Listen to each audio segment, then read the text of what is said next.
Good morning, everybody. How are you going this morning? It's Beks Thompson here from Be a Beacon Programs for Women and from the Radiant Femmes movement. Just checking in with you this morning around how to stay on top without stressing out.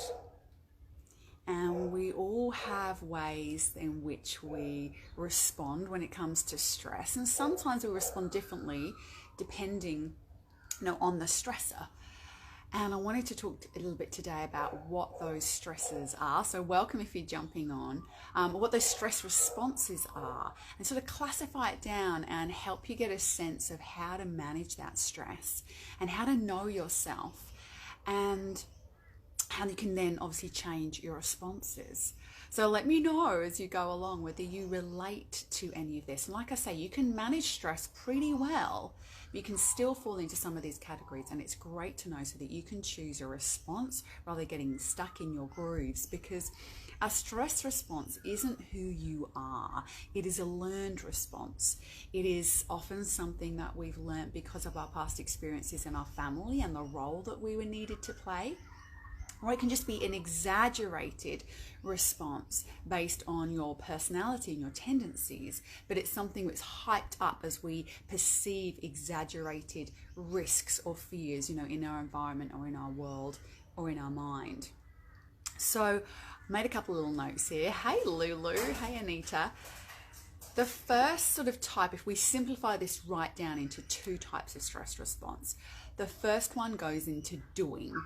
And this is the one who wants to control things, who wants to fix things, who feels like the weight of the world is on their shoulders, and if they don't do something, it's not going to get done.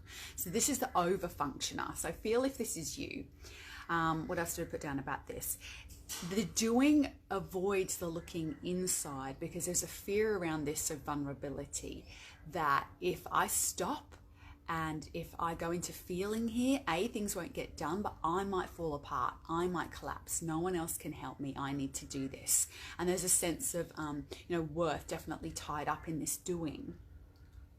And it may be that you've had to do this, you've had to cope. You've had to be the one that stepped up perhaps in your family, or it may just be an exaggeration of your personality type. So that's the first one. It's the doer rather than the beer.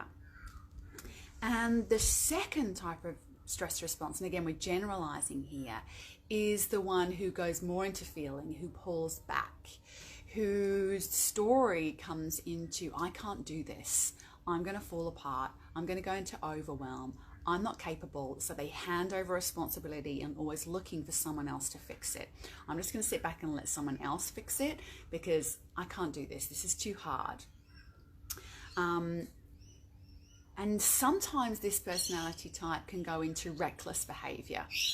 Stuff it, they might be seen as reckless or might be seen as overly fragile or overly sensitive.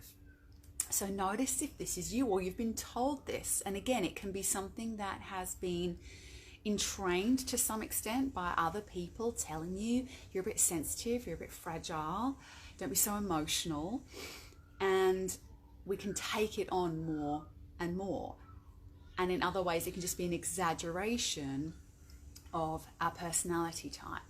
So we've got the sort of more feelers that can go into a sense of overwhelm or have been entrained to feel like they can't cope and it's all going to be overwhelming.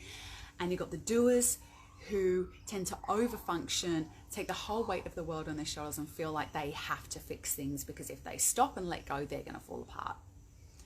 All right, so notice if you fall into either of those camps, and maybe you fall into some of those camps at different times, that there's different situations in which you would go into the controller and which you would go into the, I can't do this.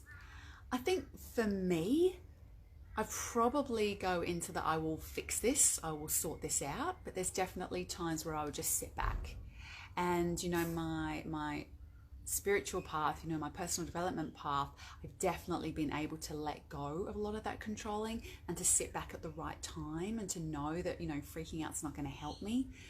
But I know for me that controlling aspect was definitely more around my self-worth rather than a fear of feeling and going into overwhelm. It was very much tied up with, I have to prove myself by fixing this.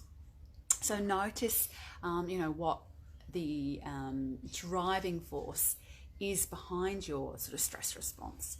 So let's look at the mature way that we need to train ourselves as adults to respond to a situation rather than falling into our habituated kind of stress reactions, if you like. So the person who tends to go into this control and I have to fix it, the key for you here is to go, is this really helping? How I'm showing up right now is freaking out and going into that control mode. Is that helping, and who is that helping? Because the key for you, if that's your personality type, is to learn to be in a place of more vulnerability, and that it's okay to ask for help. That it's okay to ask for help. And this might be a tricky one because you may have been programmed and entrained through your life to have this sense that if I ask for help, I'm not going to get it, or if I ask for help, it's not going to be good enough and I need to have done it anyway. Who feels that? Let me know if anyone ever feels that it's only you that can fix it. So these are the questions you need to ask yourself. Is that true, that I'm the only one that can fix this? Is freaking out going to help? And who is it helping? Because this personality type can be the one that really burns out by trying to take on too much. So it's this learning to feel what you're really feeling underneath the action.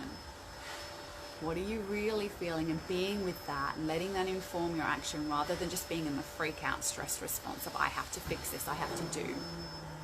Learning to share, being able to ask for help, and having in your day, every day, a way that you check in, that you self-care, that you come to presence. Because at the root of all of this is your capacity for everyone to stay present, to stay in your center, no matter what is going on around you. And for those that are in the controlling, I've got to fix it, doers, that needs to be a lot of space to tune in and to feel and to be in your center. And to know that it is safe for you to feel, it's okay for you to stop and to be still. And in that place, that will inform you of a better response, a more mature response that is not just in your habituated groove, your habituated pattern. And to be able to really train yourself to stop, to breathe, to, do that whole 10-second breath, step back, drop into your center, and feel a maybe more mature response to a situation. So that's the sort of controller or fixer. Now, if you're the one that goes in more into overwhelm and kind of drops everything and just puts everything off to somebody else, or feels that you're too sensitive, you can't cope, it's not for you, you'll leave it to somebody else. Again, ask yourself this question: how have I been entrained to that? Is this really me? Or is it just that other people have always taken responsibility for me? Other people have always taken on the job of the doing and the control. So notice that. Is it that you are weak and incapable and will go into overwhelm? Or is it that you have assumed that role because others around you have always taken control? And that's the first question to really ask. And the second thing with this tendency to go into overwhelm is to not look at the big picture, to not look too far ahead. And this kind of goes for everyone, but it's specifically for those that go into overwhelm and I'm too sensitive and I can't handle this. If you look too far ahead, there are just too many steps and it's overwhelming for everybody. For you, you need to stop and look right now. In this moment now, are you okay? And to reaffirm that, yes, wow, in this moment right now, I'm okay. And then the next moment, and look at what is the first step in order to maybe improve the situation or to respond to the situation. And to keep reaffirming this sense of I'm okay, I can do this right now, and looking at just that first next step.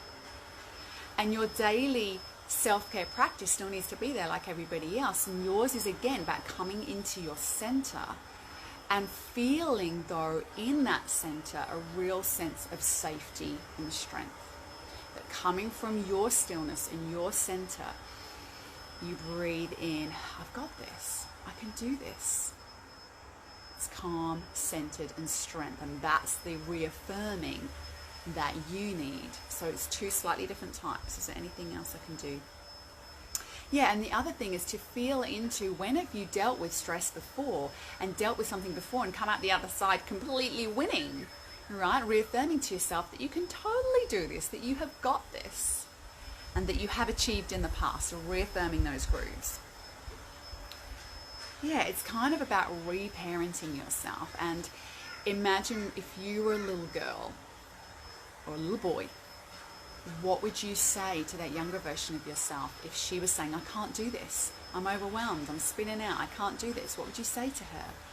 Chances are you would say to her, just stop, breathe, it's okay, you're okay right now. Let's look at the first thing that you could do to manage this. You've got this, right? You did this before and you were successful before, you can do this again. This is not who you are, you're just freaking out, it's okay. Breathe. You're safe, I've got you. Right? That's the kind of thing you'd say to a little girl if she was in that overwhelm. And if you had a little girl who was in the, or a little boy who was in the other camp, who was in the controlling camp, who was in the, oh my God, I've got to fix this, everything's my, everything's, you know, my job, I have to hold this for everybody. What would you say to them? Chances are you'd say to them, it's okay. You've got this, I can help you. What do you need? Just stop and take a breath. Just let it go. I've got this. You've got this. We can do this together. Tell me how you're feeling. So it's so useful when we're dealing with ourselves to deal with ourselves as though we are a younger version of ourselves, a more vulnerable, younger version of ourselves. And what would you say to that person? And so if you are dealing with this right now, that you feel that you are going into this, I need to control things, I need to fix things, I feel the weight of the world on my shoulders, or you're going into a sense of overwhelm, I can't do this, I let everyone else do it, and those different stress responses, I hope this has really helped you. If you're just jumping on now, we're going to be finishing up in a moment, so it'll be really useful to go back and feel into which of these two stress responses that I've shared tends to be where you go. And you may not go to the extreme of it, you may just go into a little bit of it, but to notice what the self-inquiry needs to be depending on where you go, and some of the tools that I've shared with you around how to deal with that and step into a more mature stress response. Because stresses are going to happen, you know? And the other great thing to learn how to do is to be able to share with your intimate peeps, you know, your family, your best friends, how you are actually feeling. And so to be able to stop and sit back when we feel ourselves responding to stress is so important, so we can really tune into how we feel and we can share that with others. Because just in that acknowledgement and the awareness and the sharing, it starts to break up that pattern and gives the space that we need to move from reaction to response. So I hope that that has been really helpful. Let me know in any of your comments below, like which camp you think you fall into, and like I say, at different times, and you know, any other mechanisms that you have for dealing with stress. Obviously there are loads and loads of tools, but what I wanted to share today was the two different types of stress response and how you might need to look at that a little differently and inquire a little differently depending on which camp you're falling into. All right, my beauties, have an amazing day. What day is it? It's Wednesday. Have a great day. Take care.